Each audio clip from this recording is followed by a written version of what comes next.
Hi parents, Mrs. Serviente here.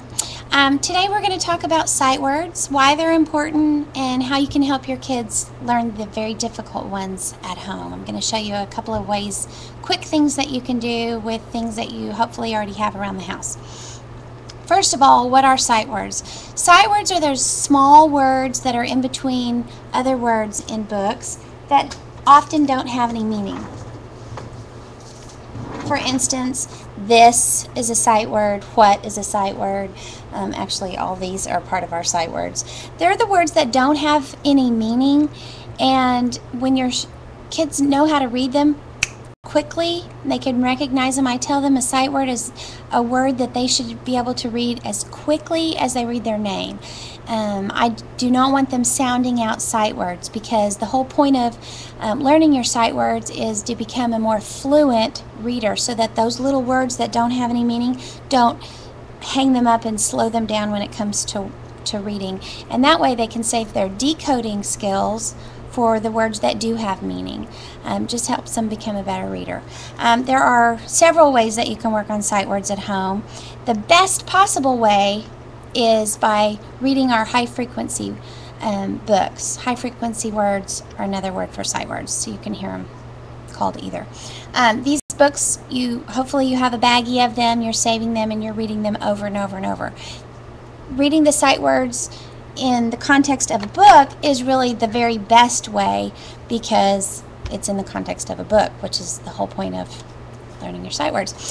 So these come home, read these.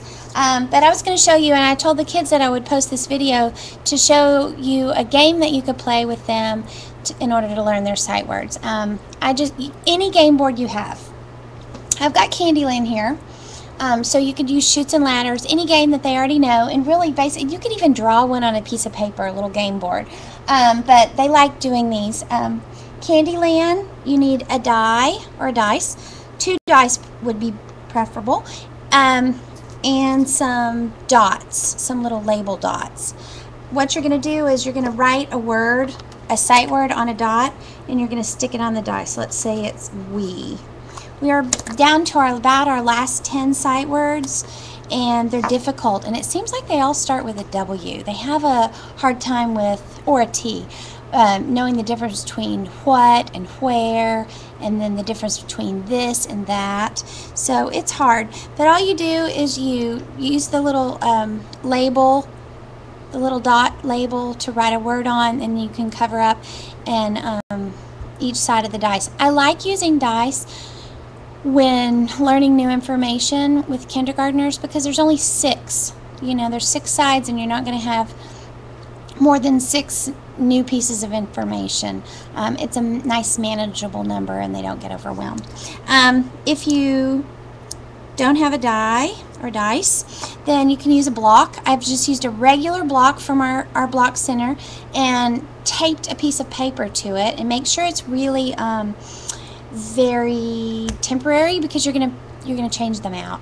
So what you do is you write 6 words that they're having a difficult time with on anything that you have at home, and then you just play the game. You roll the die, and if they can read the word, have them roll like a number one also, so they can see how many spaces they go.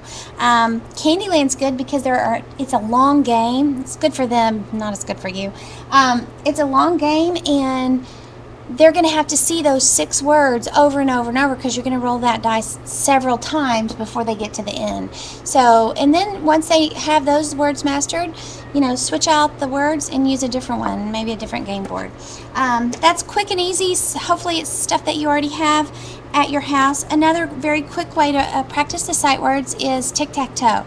It's a game that they know, and here's what I've done is I've just drawn a tic-tac-toe board. Of course, they have to know how to play tic-tac-toe, and when you first start, they always think it's 3 spaces that touch. As long as they're touching, I have to go over, it has to be a straight line. So practice tic-tac-toe if you haven't played it in a while, and then just fill in all 9 spaces with a sight word. You might want to choose 2 or 3 words that they already know, especially if they're easily frustrated. Because I think 9 is quite a bit of new information. You don't want them to feel defeated. So 6 or 4 or 5 or 6, whatever, new ones, and then some that they already know. And all you do is play tic-tac-toe. They have to be able to read the word before they can put the X or the O. So think about games that you already play. Go fish, make some flashcards, anything like that. These are also really good games to play for when anytime they have to memorize something, because that's all we're doing here is memorizing. You know, they're going to have math facts. Memorization is part of learning, and it's kind of a foundation for a lot of the things that we ask them to do. So be creative. Hopefully you can play some of these games at home, remembering there's 3 ways we've talked about. The best way is reading an actual book. Play a game with a game board you already have, like Candyland, Chutes or Ladders or whatever, or, you know, a game like this. I also like Old Maid. So if you play Old Maid, you can do that with sight words, making matching pairs. And then have one sight word that doesn't have a partner or a match to it. Okay, well, hopefully this has been helpful, and have fun playing games.